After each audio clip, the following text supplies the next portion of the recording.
Maktabgacha ta'lim tizimida yuqori guruhlarda ta'lim sifati oshib bormoqda. Buni Farg'ona tumanidagi 12-sonli davlat maktabgacha ta'lim tashkiloti misolida ko'rish mumkin. Muassasada ta'lim jarayonlari zamonaviy pedagogik yondashuvlar asosida interaktiv hamda o'yin texnologiyalarini keng qo'llagan holda tashkil etilmoqda. Bu jarayonlar tarbiyalanuvchilarning yosh va psixologik xususiyatlariga mos tarzda olib borilayotganligi sababli o'g'il-qizlarda aniq natijalar kuzatilyapti. Muassasada ilm yo'li variativ dasturi asosida bolalarni maktabga tayyorlash mavzusida o'tkazilgan o'quv amaliy seminarda ham guruh a'zolari faol bo'ldilar. Prezidentimizning 2026-yildagi maktabgacha ta'lim va tarbiya tizimini yanada takomillashtirish chora-tadbirlari to'g'risidagi farmoni ijrosi yuzasidan tashkil etilgan seminar davomida ilg'or tajribalar almashildi, namunaviy dars mashg'ulotlari, zamonaviy metodlarning samaradorligi amalda ko'rsatib berildi.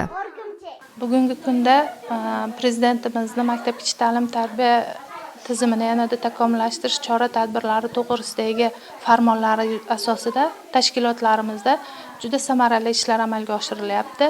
Bizga berilayotgan e'tibor tufayli o'rta maxsus pedagog xodimlarimizni 5+1 dasturi asosida oliy ta'limga yo'naltirishimiz, bundan tashqari hududdagi barcha 6-7 yoshli bolalarni 27-28 o'quv yilidan 100% maktabgacha ta'limga to'liq qamrab olishimiz, bu esa kelajakda bolalarni sifatli va barkamol qilib maktab ta'limiga tayyorlashdan iborat bo'lib, hozirgi kunda tashkilotimizda ana shu farmon ijrosini bajarish yuzasidan tumandagi barcha tarbiyachilar hamda ingliz tili o'qituvchilari uchun seminar tashkil etildi.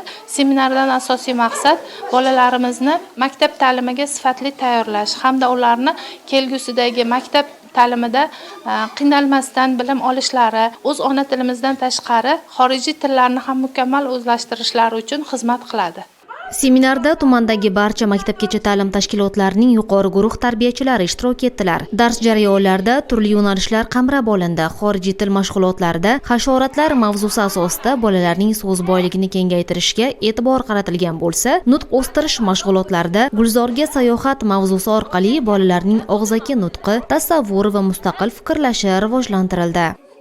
12-davlat maktabgacha ta'lim tashkilotida katta guruh tarbiyalanuvchilarini Gulzorga sayohat nomli nutq o'stirish jarayonida qatnashdik. Faoliyat menga juda ham yoqdi. Shu qator barcha pedagoglarga ham yoqdi deb o'ylayman.